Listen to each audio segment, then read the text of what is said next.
ก็ถือว่าเสร็จเรียบร้อยแม่เวลาโอ้เสร็จแล้วแม่น้ำหลายอยู่บ่หลายน้ำนะแต่ตัวนี้น้ำมันโดนคุ้มคักน้ำมันหลายหลายเนาะแม่นี่อ่ะสบายดีเนาะที่ว่าเฮาได้ตกลงกันไว้เนาะโดยในราคา4 ล้านห้าเนาะ4,500,000เลยมันเอาได้เพิ่มโทขึ้นนะอืเอามโคน้ำเจ้าจาก200,000โอ้เอาใส่โทนโซนโทนะเวลาใส่ของแท้แม่นคือหมายความว่าทองของแท้เนาะอืมแต่ซื้อมาจากเส้น2 เส้นแล้วซ้อนใส่กันคือหมายความว่าต้องกันเจือนเนาะเป็นดินทรายเนาะใช่กันเจือน8 เมตรกันเจือน8 เมตรแม่นจะให้มันดีขึ้นแล้วก็เลยแม่นเพิ่มทอขึ้นมาอีกแม่นใช้ทั้งเบิดทอจากเส้น2 เส้นข้างล่างเด้ข้างล่างก็2 เส้นหนึ่ง4 เมตรพอนะ8 เมตรข้างล่างใส่ลงไปทั้งเบิด8 เมตรแม่นกันเจือนทอกันเจือนแม่นจนฮอดหน้าดินนั่นมันบ่ไปฮอดขี้ดินใส่กันเจือนพี่น้องเอ้ยเวลากระเพราสิได้มอบให้เพิ่นเนาะผ้ากระห้องอยู่หุ่นๆอยู่เนาะอันนี้ทั้งเบิด4 ล้าน 7เนาะเงิน5 ล้านพี่น้องเอ้ย7แล้วก็8 9 10ผู้ที่5 ล้านเนาะอันนี้ก็สิได้ไปใช้ค่าน้ำมันให้ทางครอบครัวนั่นแน่พี่น้องเอ้ยเนาะสบายดีน้องสีโดยสบายดีสีประจันปลาสูงขักเนาะน้ำก็เริ่มใสเลยกินได้แล้วน้ำบริจางบ่เลยแล้วกินได้แล้วสมบริจางเนาะอาบเร็วแล้วสนะคนหนึ่งสูบคนหนึ่งอาบแล้วเนาะปองามต้นน้ำนี่พี่น้องไอ้โอ้เย็นถึกบ่อมันบ่เขาว่าถ้าว่าน้ำแท้นี่มันมีน้ำหนาดินเนี่ยน้ำใต้ดินเนี่ยพี่น้องผสมกันน่าจะกินได้เนาะน่าจะกินได้ลองซีมึงดูฮะอันนี้น้ำขึ้นร้ายแต่สูบออกวะดิฮะ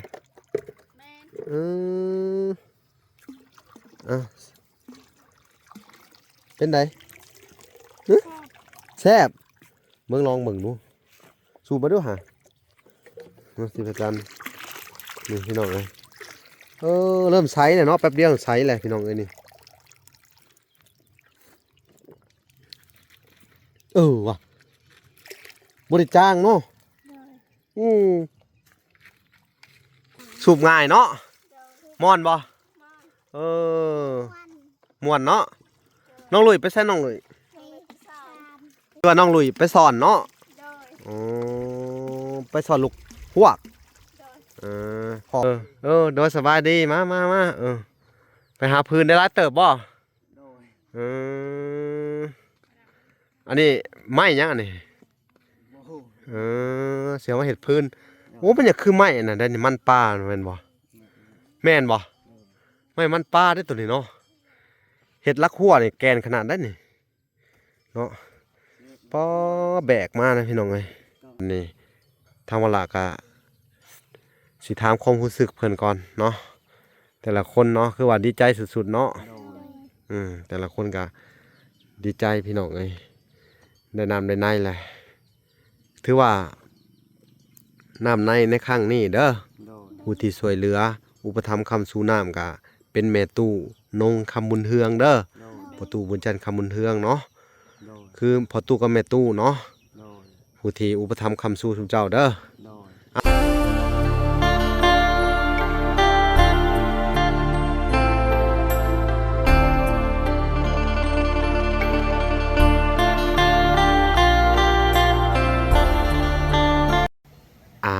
โอเคพี่น้องเลยเนาะมื้อนี้ก็ทางน้ำบาดาลเพิ่นก็ได้เจาะเสร็จเรียบร้อยเนาะหลังจากที่เวลาออกมาบ่ดนปานใดเนาะพี่น้องว่าสิได้เข้าไปใหม่เนาะพอดีฝนตกเนาะเพิ่นก็เจาะแล้วพอดีเลยเนาะทางเวลาก็เลยบ่ทันได้เข้าไปเนาะพอดีฝนมันตกอยู่พี่น้องตอนนี้ก็มืดผ้ามัวดินมาอยู่พุ่นก็ทรงคือสิแห้งอยู่เนาะแต่ว่าทางสร้างน้ำบาดาลก็พร้าวเนาะพาออกมาเนาะยันน้ำท่วมท่วมทางท่วมครัวออกมาบ่ได้เนาะก็เลยว่าบริถาบ่ละเนาะเลยจะออกมาเอาเงินอยู่นอกเนาะก็ถือว่าเสร็จเรียบร้อยเสร็จแล้วน้ำหลายอยู่วะหลายเนาะ อ่ะสบายดีสบายดีเนาะที่ว่าเฮาได้ตกลงกันไว้เนาะ โดย เงินราคา4 ล้าน 5เนาะ 4,500,000เลยมันเอาได้เพิ่มโทขึ้นนะ อืม เอาโคน้ำเจ้าจาก200,000โอ้ เอาใส่โทนโซนโทนะเวลา ใส่ของของแท้ แม่น คือหมายความว่าทองของแท้เนาะอืมแต่ซื้อมาแจ็คเซน 2 เส้นแล้วซ้อนใส่กัน คือหมายความว่าต้องกันเจือนเนาะเป็นดินทรายเนาะ ใช่กันเจือน8 เมตร เอกันเจือน8 เมตร แม่น จะให้มันดีขึ้นแล้วก็เลย แม่น เพิ่มทอขึ้นมาอีก แม่น ใช้ทั้งเบิดทอจักเซน 2 เส้น ข้างล่างเด้ ข้างล่างก็2 เส้นหนึ่ง4 เมตรพอนะ8 เมตร อ๋อข้างล่างใส่ลงไปทั้งเบิด8 เมตร แม่นกันเจือน ทอกันเจือน แม่น จนฮอดหน้าดินนั่นแม่นบ่ จะห้อยขี้ได้ใส่กันเจือน มันก็บ่ได้เจือนลงไปเนาะ แม่น ถือว่าเฮ็ดดีพอสมควรเนาะทอกาเสือเนาะ แม่น แล้วท่อใหญ่นี่ท่อกันเจือนนี่ต้องเพิ่มเนาะ โดยต้นเพิ่ม2 เส้น อ๋อสรุปแล้วอ่ะดินทรายมันเป็นดินทรายต้องใส่กันเจือนเข้าไป คันดินธรรมดาบ่เพิ่ม เอ ใส่เป็นเม็ดเพิ่มให้มันดี เพิ่มท่อเข้าไปอีก แม่น พอดี4 ล้าน 7 แม่น เนาะทางวันหลักก็จะได้ไปจ่ายอันค่าน้ำมันให้ทางอันน่ะทางครอบครัวน้องศรีพระจันทร์นำแน่เนาะพอดีพอน้องเพิ่นก็ได้เอารถเข้ามาเนาะมาแก่น้ำเนาะ4 ล้านเฮาไงเดี๋ยวเวลาสิได้มอบเงินให้เพิ่นก่อนเนาะ4 ล้าน 7เนาะเพิ่นขอนำเนาะพอดีซื้อทองมาเพิ่มอีกเพิ่นว่าเนาะโอเคพี่น้องเอ้ยเวลากระเพราสิได้มอบให้เพิ่นเนาะผ้ากระห้องอยู่หุ่นๆอยู่เนาะอันนี้ทั้งเบิด4 ล้าน 7เนาะเงิน5 ล้านพี่น้องเอ้ย7แล้วก็8 9 10พอดี5 ล้านเนาะอันนี้ก็สิได้ไปใช้ค่าน้ำมันให้ทางครอบครัวนั่นแหละพี่น้องเอ้ยเนาะฝนก็สิตกแหละย่านผ้าอยู่ในกลางแดดนี่พี่น้องเอ้ยโทรศัพท์ถ่ายอยู่ตามเนาะโทรผ้าออกมาเจ้าก็ได้เนาะ พร้อมมาก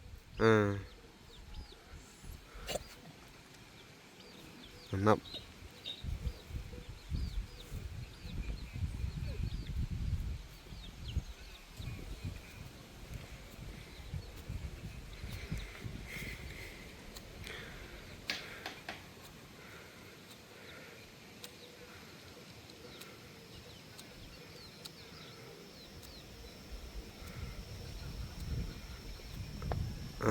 ฝนกระตกอยู่พี่น้องเอ้ยลิ้นอยู่อันตรายได้นี่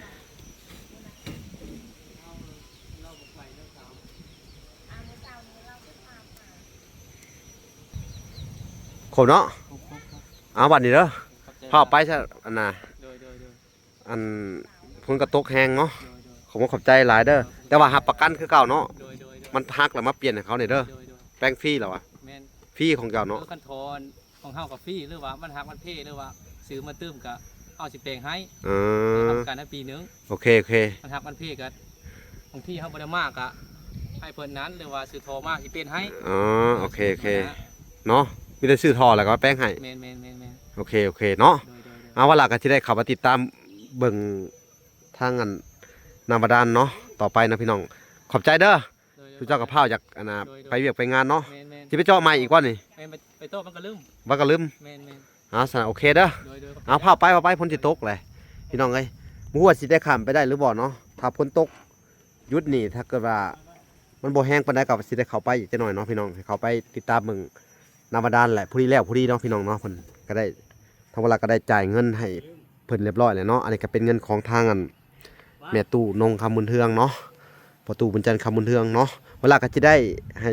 ซุเพิ่นเนาะขอบคุณเนาะครอบครัวพอลูกหาเนาะคือครอบครัวน้องศรีพระจันทร์เนาะโอเคไปพบพ่อกันอยู่เฮือนเพิ่นเนาะพี่น้องพี่น้องเอ้ยเนาะทางเวลาก็เดินทางเข้ามาฮอดเฮือนน้องศรีพระจันทร์แหละเนาะพี่น้องก็สิได้เข้ามาเบิ่งน้ำบาดาลเนาะหลังจากเจาะไปแล้วเนาะพอดีเวลาก็จ่ายเงินเพิ่นอยู่เฮือนเพิ่นแหละพี่น้องเนาะแล้วก็ได้ตามเข้ามาเบิ่งเสียงผ้าห้องหืนคือว่าฝนสิตกแห้งเนาะแล้วผัดบ่ตกไม่ได้ตกแห้งอยู่บ่ทางนี้ ยังไม่ได้ตกเลย อ๋อ มีแต่เสียงปะ สบายดี สบายดีอ้าย เออฮักกันแล้วเนาะ โดย เป็นจังไดน้ำไหลแห้งขนาดบ่ ไล่แหงก็ดี ปอโท น้ำเลย โอ้น้องลุยสบายดี โอ้เสื้อใหม่เห็นบ่นี่ โดย ว้ายคือได้เสื้อใหม่นะสักในอยเด้อฮะนุ่งเสื้อใหม่เด้อ โดย เป็นอะไรน้ำไปเบิ่งพุ่นป้อคือออกแห้งแท้น้องสุยป้อเอ้าสบายดีน้องสีโดยสบายดีสีประจันป้าสูงขักเนาะ โดย น้ำก็เริ่มใสเลย สิกินได้แล้ว กินได้แล้วน้ำบริจ้างบ่เลย ไม่ได้จ่าย แล้วกินได้แล้วสวัสดิจ้างเนาะ โดย อ๋ออาบเลิกแล้วสนะคนหนึ่งสูบคนหนึ่งอาบแล้วนี่เนาะป้องามต้นนี่น้ำนี่พี่น้องไอ้นี่โอ้เย็นเย็นเย็นถึกบ่อมันบ่เขาว่าถ้าว่าน้ำแท้นี่มันมีน้ำหนาดินเนี่ยน้ำใต้ดินเนี่ยพี่น้องผสมกัน น่าจะกินได้เนาะ โดย น่าจะกินได้ลองซีมึงดูฮะอันนี้น้ำขึ้นร้ายแต่สูบออกวะดิฮะ แม่น เป็นไงแซ่บเมืองลองเบิ่งดูสูบมาด้วยฮะสิประจันนี่พี่น้องเลยเริ่มใสเลยเนาะแป๊บเดียวใสเลยพี่น้องเลยนี่ว่ะบริจางเนาะ โดย กินได้ต้นฮะกินได้เนาะ โดยในเป็นยังมาขาด ให้มันใสก่อน ให้มันใส่ก้อน ต้มเอาก็ได้ แม่น อันนี้ยังเป็นน้ำขี้คุยอยู่พี่น้องเลยขึ้นไปอยู่2 บาท จังหวัดไหนจะลองอันไหนดู แม่ให้ลองชิม ลองซิมเลยนะพอเด้คุณอันนั้นก็เห็นคนบ่ได้เลยพี่น้องเลยเนาะย่านคนได้เท่านั้น ยานคนไหมมันจะเกิดมัน ฮะ เป็นอะไร ยายยา หญ้าเจ้า โดย โอ้หญ้าเจ้ามาเกิด โดย แม่นทบ่ แม่น หญ้าเจ้าย่านคนนะ โดย เลยอ๋อสัน มันโมยาน ฮะ ไปยาน ผีบ่ย่านย่านแต่คน โดย หญ้าเจ้าหันใด โดย แล้วใส่ก็เป็นเนาะ คุณ จากมันเป็นยาน สูบง่ายเนาะ โดย ม่อนบ่ มอน เออ วัน ม่วนเนาะน้องลุยไปใส่น้องลุย ไปสาม เพื่อน้องลุยไปสอนเนาะ โดย อ๋อไปสอนลูกพวก โดย พอไปใส่พอ หาไปที่ พี่น้องเอ้ยได้น้ำใหม่อ๋อเถอะเย็นเป็นเย็นสิอาบนี่แหล้วเหมือนแรงเนาะอาบได้อยุ่นี่ หาไป มันใสเลยมันก็เริ่มใสๆออกมาเลยเนาะสักเสื้อผ้าก็สักง่ายได้วบัดนี้วันนี้พักก็เห็ดหัวเด้อบัดนี้เด้อเห็ดหัวปลูกพักปลูกพักปลูกหญ้าบัดนี้เย็นเลยบ่นี่พี่น้องเอ้ยถือว่าเห็ดสูงไว้เพื่อสิเฮ็ดหน้าดินประมาณนี้แหละเนาะมันสิอันนี้เนาะพี่น้องเอ้ยเพื่อสิเอาคันสูงขึ้นให้มันพอเพียงกับหน้าดินนะอ๋อโธ่ ไปไหว สูบกระโบเบิดจะเครือน้ำเนาะเอาบัดนี้ลงมาพี่น้องที่อาจารย์ เย็นเย็นเย็น เนาะสิสอบถามน้องๆเพิ่น เนาะป้าเย็น หลังจากได้น้ำแล้วเป็นจังได้ความรู้สึก ถ้าซื้อกิน ฮะได้น้ำเลยบ่ได้ไปหาบไก่บัดนี้เนาะ โดยอืม เลยไปหาไก่แหละ อืมตื่นเต้นอยู่บ่เลย ตื่นเต้นใจ อืม เต้นเต้น นี่สูบเลยไปใส่ตะกร้าก็ได้เด้อฮะ โดย หาไปหดไป ลองสูบเบิ่งแล้วก็ต่อสายยางไปจะไปได้เนาะ โดย มันสูงเนี่ยเนาะพี่น้องบนสูบเนี่ยมันสูงกว่านะบนอันนั้นมันต่ำมันก็ไหลไปถึงๆอยู่แล้วเนาะ โดย แต่ตะกร้าผลกับเห็ดคือสิโต๊กของบ่โต๊กพี่น้องเอ้ยผ้าห้องมันก็แห้งกินนี่เนาะสั่งน้ำมาด้านกับผ้าออกมาพี่น้องเอ้ยเพิ่นแรกแล้วเพิ่นก็เอาผ้ากันเมื่อปรับเลยติ โดย อย่าเพิ่นตกห้ำเนาะเพิ่นว่าเนาะ โดย อืมสุดยอดเลยบาทนี่บาทนี่ผ้ากระทมดินอันนี้เด้อนี่ โดย ลัดมานี่ถมยันดินตรวจเจือนลงมา โดย นี่แหละพี่น้องเอ้ยบอลเพิ่นอนาคตต่อไปพี่น้องเอ้ยครับมีงบประมาณเนาะเรื่องของเสาพี่น้องเอ้ยวลาก็ได้สั่งมาให้เพิ่นเรียบร้อยเลยเนาะแล้วก็ได้สั่งไม้ไปอีกพี่น้องเอ้ยจำนวน5 ล้านเป็นก้อนสุดท้ายงบประมาณกับพี่น้องเอ้ยเนาะเพื่อนชาติเพิ่นก็ยังบ่มีไผสมทบเข้ามาอยู่พี่น้องเอ้ยเนาะเพราะทางวลาก็มีงบก็บ่หลายพี่น้องเอ้ยบ่อยากเก็บเงินไว้เนาะก็สิซื้อมาไว้ให้เพิ่นเนาะเพื่ออนาคตข้างหน้าเพิ่นมีเงินมีคำเนาะพี่น้องเอ้ยแต่ในใจก็อยากให้เพิ่นได้เฮือนได้ซ่านเนาะพี่น้องเนาะทางวลาก็อยากเฮ็ดเฮือนเฮ็ดซ่านให้เพิ่นเนาะมีบ่อนอยู่ที่อันน่ะมันแก่นเนาะพี่น้องเนาะก็คงสิดีเนาะได้แต่เสากับไม้เส้นคือค้างเนาะเวลาสิสั่งมาให้เพิ่นก็เป็นงวดสุดท้ายแหละงบประละก็ได้งบประมาณผู้ใหญ่เพิ่นเนาะก็คืองบทางพี่เจี๊ยบแล้วก็ทั้งขวัญเนาะแล้วก็ทางอันอ้ายจากทางอัน USA เรื่องของไม้ก็เนาะอันนี้ก็เป็นนั่นเงินของทางอันแม่ตู้นงเด้อ ตูหนึ่ง คำบุญเฮือง แม่ตูหนึ่งไม่คุณเด้อ เออมื้อนี้ได้นุ่งเสื้องามเนาะหลังจากกันอิหยังคนน้ำเบิดมือเลย โดย จนค่ำพี่น้องเอ้ยเนาะหาก็ได้เปลี่ยนเสื้องามเนาะ โดย ครั้งแรกบ่ได้เสื้องามเลย แบกครึ่งแรก เนาะแต่ละมื้อกะอันน่ะเปื้อนไปด้วยฝุ่นเนาะ โดย เห็ดเตาก็ยังเสร็จคือเก่าหั่นแหละเนาะ โดย เฮ็ดคือเก่าแหล้วพี่น้องเอ้ยเนาะถ้าบ่เฮ็ดก็บ่ได้กินเนาะ โดย สู้ๆไปเด้อ โดย ช่วงนี้กะโอ้อันนั้นบ่เพิ่นเก็บไว้แมันบ่พื้นพอจะเอาเข้าเตาอีกได้อเนาะ โดย หันเด้พี่น้องเอ้ยส่วนหนึ่งเอาไปเฮ็ดเฮือนได้เนาะส่วนหนึ่งเอาไปเฮ็ดละหัวส่วนตัวใดมันบ่งามเพิ่นกะเสียได้เอาเข้าเตาเนาะนี่ไม้กองอยู่นะพี่น้องเนาะดีๆพอไปหาพื้นนะ โดย หาพื้นเอาเข้าเตาเนาะ โดย เสียเตาอีกแหละ โดย บัดนี้สิให้เพิ่นไปถมเด้อแจนั่น โดย ถมน้องนางสะบาดนี่เนาะ โดย ชุบเจ้าพากันขุดกระพอบ่สิอาจารย์นะ พากันขุด กับบ่อนั่นนี่เนาะ โดย ตะกี้อันน่ะอยากน้ำเนาะ โดย อยากน้ำก็เลยพากันขุด โดย หาก็ได้กินน้ำเนาะ โดย กินอาหันบ่แต่ละเทื่อ โดย เขาใส่กระตุก โดย นะน้ำใสหรือน้ำขุ่นน้ำใสอยู่บ่ น้ำใส่กับน้ำกิน น้ำใสกำลังกิน โดย บ่มันใสอยู่บ่น้ำอยู่โดน มันใส่ ใสอยู่ โดย เขาคิดว่าน้ำขุ่นจะดอกเนาะน้ำบ่อนะกับน้ำบ่อนี่อันใดแซ่บกว่ากัน ผู้นี้ ตัวนี้แหละเนาะ โดย เพราะว่ามันเป็นน้ำหนาดินพี่น้องเอ้ยแบบว่าน้ำแถวบริเวณเขตนี่มันตื้นเนาะ โดย มีทั้งหนาดินแล้วก็มีทั้งอันน่ะอยู่บาดาลอยู่ใต้สุดถึงก็มี3คือว่ามีอันน่ะ3หลุมที่ว่าเพิ่นเจาะลงไปเพิ่นว่ามี3หลุมลงไปน้ำมันวูบลงไปเนาะ โดย ใช้น้ำหลายรถขนาดเนาะ โดย ได้บ่อัน20-30รถไถฮอดบ่ บ่ฮอดจังสิ ประมาณหม่ง10ปลายเนาะ โดย 10ปลายก็ได้เนาะน้องลุยนะหากินเนาะ โดย น้องผู้ชายก็ไปนำบ่ ไปน พอแล้วไปหาไม้เนาะ ำโดย โดย โอ้ดีจูเจ้าหาก็ได้พักผ่อนเนาะ โดย ส่วนพ่อก็ไปหาอยู่หากินกับอีกอันน่ะกับน้อง บ่ได้พักผ่อน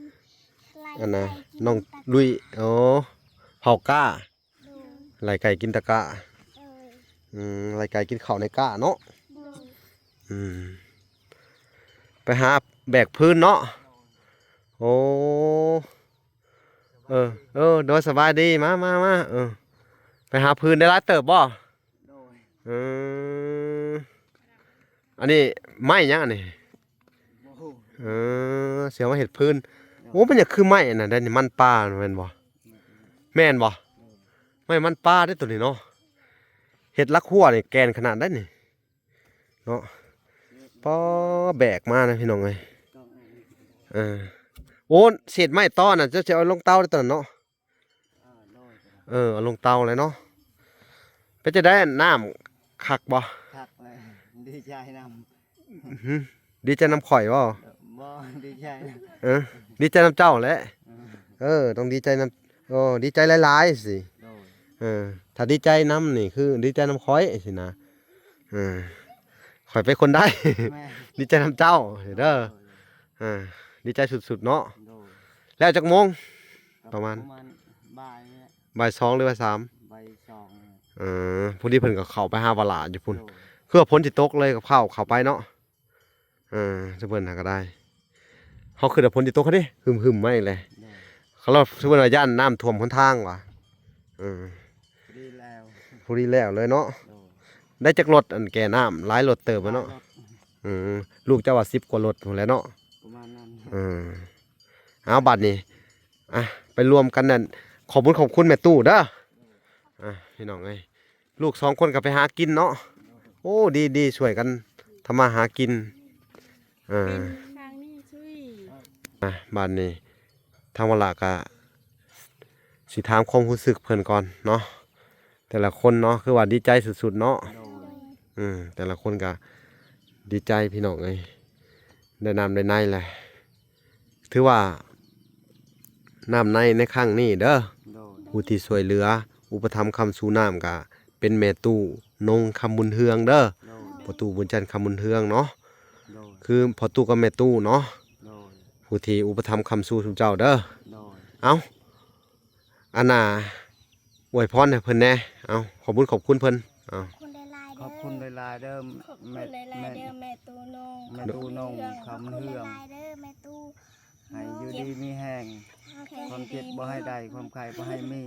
ขอ โดย ให้อายุมันควันยืน โดย ป่วยหายไว้ สาธุเนาะ